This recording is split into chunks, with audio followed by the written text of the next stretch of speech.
नमस्कार दोस्तों। तो कुछ दिनों पहले आपने एक खबर सुनी होगी कि अडानी पोर्ट्स ने एक बड़ा ऑर्डर रिलीज किया और उस ऑर्डर में उन्होंने हर उस सैंक्शनड वेसल को अपने यहाँ पर किसी भी तरीके की पोर्ट फैसिलिटीज देने से मना कर दिया जो रशियन ऑयल कैरी कर रहा है। मतलब जो रशियन ऑयल कैरी कर रहा है, जो भी वो सैंक्शनड वेसल्स हैं जिनको ईयू ने वगैरह ने सैंक्शन वगैरह किया हुआ है, वो अडानी पोर्ट्स की कोई भी सर्विसेज नहीं ले पाएंगे।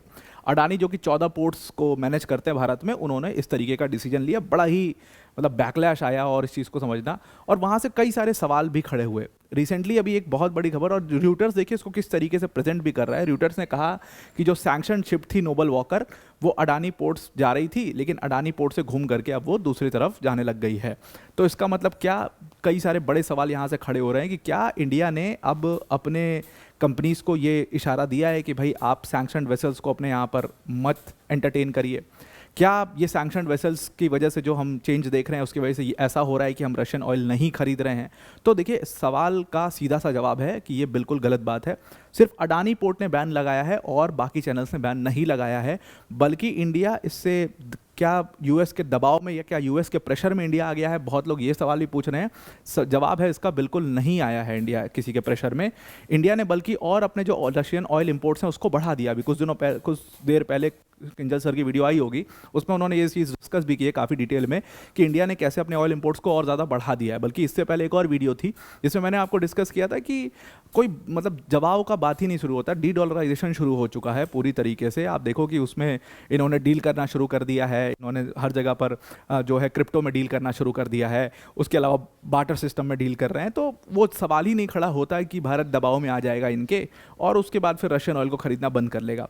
पर इसको पूरा डिटेल में समझते हैं कि इसके इम्पैक्ट क्या है, क्या हुआ है एग्जैक्टली, उसको किस तरीके से प्रोपेगेंडा बनाया जा रहा है, और क्या भारत ने कितना इंपोर्ट करना बंद कर दिया और कौन से पोर्ट इसमें डील कर रहे हैं। पूरी इस चीज़ को समझने की कोशिश करते हैं। वीडियो में आगे जाने से पहले एक बड़ी अनाउंसमेंट है अनअकैडमी टीम की तरफ से कि अगर आप यूपीएससी सीएससी 2026 या 27 की प्रिपरेशन कर रहे हैं तो अनअकैडमी ने यहाँ पर आपके लिए अपना फाउंडेशन कोर्स लॉन्च कर दिया है। उसकी वैल्यू सिर्फ और सिर्फ 24,999 की है। प्लस इसके साथ आपको इसमें एक मंथ का फ्री एक्सटेंशन भी प्रोवाइड किया जाएगा। सिर्फ 24,999 में आपको पूरा फाउंडेशन कोर्स मिलेगा, जिसमें जीएस सीसैट टेस्ट सीरीज सब कुछ कवर किया जाएगा। प्लस इसके साथ आपको सारे बैचेस का एक्सेस मिलेगा। मेंस का टेस्ट सीरीज होगा, उसका इवैल्यूएशन होगा, डेडिकेटेड डाउट सॉल्विंग सेशंस होंगे, 1-to-1 मेंटरशिप सेशन होंगे। ये सब कुछ आपको इस एक प्रोग्राम के अंदर में मिलेगा। अनअकैडमी के टॉप एजुकेटर्स जैसे मृणाल सर, प्रतीक सर, सुदर्शन सर जैसे एजुकेटर्स यहाँ पर आपको इस बैच के अंदर पढ़ा रहे होंगे। तो इस बैच को आप ज़रूर से ज़रूर ज्वाइन करिएगा। और अगर आप इस बैच को ज्वाइन करना चाहते हो तो डिस्क्रिप्शन में लिंक इसकी दी हुई है, उस लिंक पर क्लिक करके आप इस बैच को ज्वाइन कर सकते हैं। Now coming back to the topic, तो खबर ये आई, रूटर्स ने छापा, रूटर्स ने अपनी रिपोर्ट में लिखा कि सैंक्शनड वेसल्स, जो सैंक्शनड वेसल है Noble Walker, sanctioned vessel Noble Walker जो कि रशियन ऑयल लेकर के जा रहा था, वो सैंक्शनड वेसल नोबल वॉकर जो है वो अडानी के जो मुंद्रा पोर्ट है वहाँ पर, मुंद्रा पोर्ट पर लेकर के जा रहा था।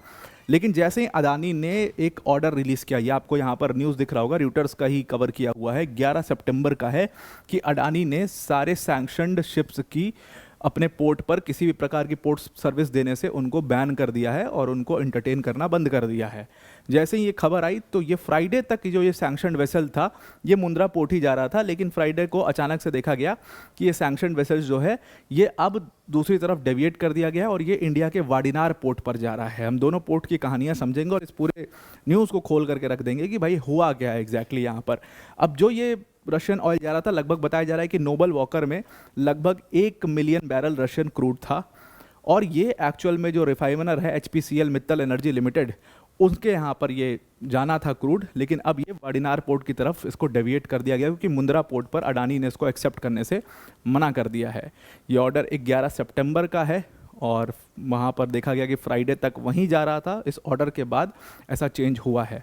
अब देखिए क्या है कि यहाँ पर जो ये सैंक्शनड वेसल है इसको ब्लैकलिस्ट किया हुआ है यूरोपियन यूनियन ने और ब्रिटेन ने। और सिंपल सा है, क्यों ब्लैकलिस्ट किया हुआ है? रीज़न बहुत सिंपल है, क्योंकि ये रशियन ऑयल को एक जगह से दूसरी जगह पर ले जा रहे थे, इसीलिए इनको ब्लैकलिस्ट कर दिया गया है। अब यहाँ पर इसके ऊपर रूटर्स ने कुछ कमेंट लेने की कोशिश भी करी। इसकी जो पेरेंट कंपनी है इस पूरे शिप वेसल नोबल वॉकर की, उसका नाम है मैनकेरा शिपिंग। मैनकेरा शिपिंग से इन्होंने कोशिश भी करी कुछ अपना डिटेल्स लेने की, लेकिन उन्होंने किसी भी तरीके का कोई कमेंट देने से मना कर दिया। अब अगर हम माने केपलर की और एलएसईजी के डेटा की, तो ये शिप सही में डेविएट हो गया। ये अब मुंद्रा पोर्ट नहीं जा रहा है, ये अब वादिनार पोर्ट जा रहा है। मतलब कि अडानी ने सच में जो है अब इस बैन को लागू भी कर दिया है और किसी भी प्रकार से रशियन क्रूड को अपने पोर्ट पर उतरने से मना कर दिया, अपना टर्मिनल इस्तेमाल करने से मना कर दिया है। अब देखिए हुआ क्या है, एक्चुअल में अडानी जो हैं उन्होंने 11 सितंबर को ये ऑर्डर रिलीज़ किया और 11 सितंबर को ये order Adani ports and logistics ने इशू किया और उन्होंने कहा कि अगर कोई भी वेसल जिसके ऊपर सैंक्शंस लगाए हुए हैं यूरोपियन यूनियन ने या यूनाइटेड स्टेट्स ने या यूनाइटेड किंगडम ने, वो अडानी के जो 14 पोर्ट अडानी यहाँ पर इंडिया में मैनेज करते हैं, उन 14 पोर्ट्स पर वो किसी भी प्रकार की सर्विसेज नहीं ले पाएंगे। मतलब उन्होंने साफ साफ इसमें लिखा कि ना वो एंट्री ले सकते हैं इन 14 पोर्ट्स के ऊपर, ना वो बर्थिंग कर सकते हैं, ना वो पोर्ट सर्विसेज का इस्तेमाल कर सकते हैं, ना किसी फैसिलिटी का इस्तेमाल कर सकते हैं। सिंपल सी बात है। और अगर कोई नॉमिनेटेड एजेंट है तो उसको पहले अंडरटेकिंग देना पड़ेगा कि भाई हमारे ऊपर कोई सैंक्शन नहीं लगा हुआ है। ये बात, ये ऑर्डर निकला अडानी के ऊपर, काफ़ी बैकलैश भी आया इस ऑर्डर का, लेकिन ये एकदम सोची समझी चीज़ें हैं जो की हुई हैं। आपको पता होना चाहिए कि इसको करने का लॉजिक बहुत सिंपल है, क्योंकि अडानी जो है वो इन सैंक्शन से बचने की कोशिश कर रहे हैं, बिकॉज वो सिर्फ भारत में ही इन पोर्ट्स को नहीं मैनेज करते हैं, वो बाहर भी कई सारे पोर्ट्स मैनेज करते हैं। तो क्या ये गवर्नमेंट के खिलाफ जा करके लिया हुआ डिसीजन है? ऐसा बिल्कुल भी नहीं कहा जा सकता है। बिल्कुल ये सहमति से लिया हुआ डिसीजन है, क्योंकि बाहर के पोर्ट्स के ऊपर भी फिर आवागमन जो है वो बाधित होगा और वहाँ पर भी सैंक्शंस लगेंगे, जिसका नुकसान काफ़ी ज़्यादा उनको झेलना पड़ सकता है। तो इसलिए ये डिसीजन को इसलिए माना जा रहा है कि ये डिसीजन लिया गया होगा।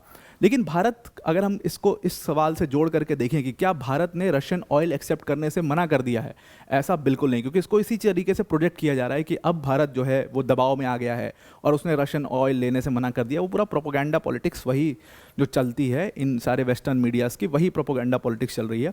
ऐसा बिल्कुल नहीं है। किंजल सर ने काफ़ी डिटेल में इसको कवर किया, मैं भी आपको थोड़ा सा बता देता हूँ। एक्चुअल में सिर्फ ये 14 पोर्ट्स तो है नहीं अडानी के। अगर हम इन 14 पोर्ट्स को भी देखें, चलो इसके अंदर और हम डिग डाइव करते हैं, और अगर हम 14 पोर्ट्स पे देखें तो सबसे इंपॉर्टेंट इसमें मुंद्रा पोर्ट है, जिसका नाम आपने सुना, जिसमें वो वेसल जा रही थी। मुंद्रा पोर्ट गुजरात का, यही एक मतलब कहा जाता है कि इंडिया का सबसे लार्जेस्ट कॉमर्शियल पोर्ट है ये सबसे इंपॉर्टेंट पोर्ट है जो अडानी संभालते हैं। बाकी अगर हम पोर्ट्स को देखें, दहेज पोर्ट है गुजरात का, हजीरा पोर्ट है, दिघी पोर्ट है महाराष्ट्र का, उसके बाद विंजिंगम पोर्ट है केरला का, कटुपल्ली पोर्ट है तमिलनाडु का, बाकी ईस्ट कोस्ट के पोर्ट्स धर्मा पोर्ट हो गया, पैराडीप पोर्ट हो गया, इसमें कराईकल पोर्ट हो गया, कांडला पोर्ट हो गया। अगर मैं इसमें 2 बड़े नाम ले लूँ, मतलब इस पूरे 14 की लिस्ट में 2 बड़े नाम हैं यहाँ पर, एक मुंद्रा पोर्ट और एक कांडला पोर्ट। मुंद्रा पोर्ट और कांडला पोर्ट को अगर आप छोड़ दो, ये मुंद्रा, और आप मुंद्रा पोर्ट और कांडला पोर्ट को अगर छोड़ दें, तो बाकी जितने भी पोर्ट्स यहाँ पर हैं, कोई वो बहुत इंपॉर्टेंट ऐसे पोर्ट्स नहीं है, या कोई ऐसे भी पोर्ट्स नहीं है जो क्रूड में या पेट्रोलियम में डील करते हों। कोई भी एक भी पोर्ट नहीं है। यानी सिर्फ ये मुंद्रा पोर्ट था जो अभी तक पेट्रोलियम में या क्रूड में डील करता था, लार्जेस्ट कॉमर्शियल पोर्ट था, वो अडानी मैनेज कर रहे थे। लेकिन सिर्फ यही एक पोर्ट नहीं है जहां से रशियन क्रूड आ रहा है, जहां पर ऐसे बहुत सारे पोर्ट्स हैं। तो अगर अडानी का जो बैन वाला डिसीजन भी आ गया, क्या वो बहुत बड़ा इंपैक्ट लाने वाला है रशियन क्रूड को भारत आने में? कोई बहुत बड़ा इंपैक्ट नहीं आएगा। सिर्फ एक पोर्ट के चले जाने से कोई बड़ा इंपैक्ट नहीं आएगा, क्योंकि जो मेजर क्रूड रशियन क्रूड आ रहा है वो एक्चुअल में इंडिया की जो स्टेट ओन्ड पोर्ट्स हैं वहाँ पर आ रहा है। अगर हम इंडिया के स्टेट ओन्ड पोर्ट्स को देखें तो उसमें कुछ मेजर नाम यहाँ पर चले आते हैं, जैसे जवाहरलाल नेहरू पोर्ट है महाराष्ट्र का। कहा जाता है कि पेट्रोलियम प्रोडक्ट्स के लिए ही इस पोर्ट को जाना जाता है, और यहाँ पर क्रूड भी हैंडल होते हैं। कई सारे इसके टर्मिनल्स हैं जहाँ से क्रूड इसमें हैंडल किया जाता है। सबसे इंपॉर्टेंट पोर्ट है मुंबई पोर्ट, जो एक्चुअल में सारा जो क्रूड है वो वहाँ पर होता है, और ये मुंबई पोर्ट सीधा सीधा बीपीसीएल और एचपीसीएल की रिफाइनरीज से लिंक्ड है। तीसरा इंपॉर्टेंट पोर्ट है कोची पोर्ट, जो again Bharat petroleum Kochi refinery से लिंक्ड है और वहाँ पर क्रूड आता है। और ये सब स्टेट ओन्ड पोर्ट है, मतलब कि गवर्नमेंट ओन करती है इनको किसी भी प्राइवेट पार्टीज को नहीं दिया गया है।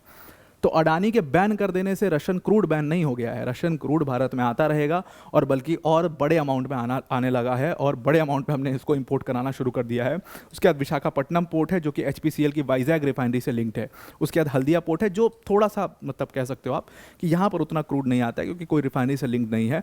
बाकी अगर रिफाइनरी से लिंक देखोगे तो वाडिनार है जो कि नायरा एनर्जी उसको डील करती है, नायरा एनर्जी उसको मैनेज करती है, और नायरा एनर्जी का एक मेजर हिस्सा रोसनेफ्ट नाम की कंपनी मैनेज करती है जो कि रशिया की कंपनी है। तो वहाँ पर तो कोई ऐसी बात हो ही नहीं सकती कि वहाँ पर ऑयल बैन किया जाएगा। और दूसरी चीज़ इंपॉर्टेंट चीज़ ये है कि ये अडानी के मुंद्रा पोर्ट से लिंक्ड था, लेकिन अब क्या है कि क्योंकि मुंद्रा पोर्ट ने इसको एक्सेप्ट करने से मना कर दिया, तो वाडिनार ने अपने ही पोर्ट पर, उनके पास खुद का भी एक अपना ऑयल टर्मिनल है, वहाँ पर उस ऑयल को मंगाना शुरू कर दिया है। जामनगर में सेम हाल है, रिलायंस इंडस्ट्रीज को ऑपरेट करता है और कहा जाता है कि वर्ल्ड का लार्जेस्ट रिफाइनिंग कॉम्प्लेक्स जामनगर में है और वहाँ पर भी उनके पास भी अपनी खुद की सुविधा है। उसके बाद पैराडीप का वही हाल है, चेन्नई के तमिलनाडु पर भी वही हाल है, चेन्नई पेट्रोलियम कॉरपोरेशन लिमिटेड, उनके पास भी अपना टर्मिनल है। तो इस तरीके से ये सारे वो पोर्ट्स हैं, ये सारे वो टर्मिनल्स हैं जहां पर रशियन क्रूड आएगा, रशियन क्रूड आता है और भारत की सरकार उसको एक्सेप्ट करती है। इसमें किसी प्राइवेट कंपनी का कोई लेना देना नहीं है। तो अडानी के एक पोर्ट बैन कर देने से और अडानी के एक मुंद्रा पोर्ट चले जाने से इतना बड़ा कोई इम्पैक्ट हो जाएगा ऐसा बिल्कुल नहीं। जैसा कि आपने इसी खबर में देखा कि मुंद्रा पोर्ट के लिए वो वेसल नोबल वॉकर जा रहा था और वो डेविएट होकर के वाडिनार चला जाएगा, तो उसमें कोई बहुत बड़ा कॉस्ट भी नहीं आएगा, कोई बहुत बड़ा डिफरेंस भी नहीं आएगा। तो आई होप आपको ये पूरा आर्टिकल समझ में आ गया होगा। अब अगर आपको हमारी वीडियोस अच्छी लगती हैं तो उसको आप लाइक, शेयर और सब्सक्राइब ज़रूर से करिए। और जो ये QR कोड है इसको स्कैन करके आप वर्ल्ड अफेयर्स बाय अकेडमी का जो ऑफिशियल टेलीग्राम चैनल है उसको ज़रूर से ज़रूर ज्वाइन कर लीजिए। आई होप आपका आज का आर्टिकल पूरा समझ में आ गया होगा। आज के लिए इतना ही। Thank you and have a nice day.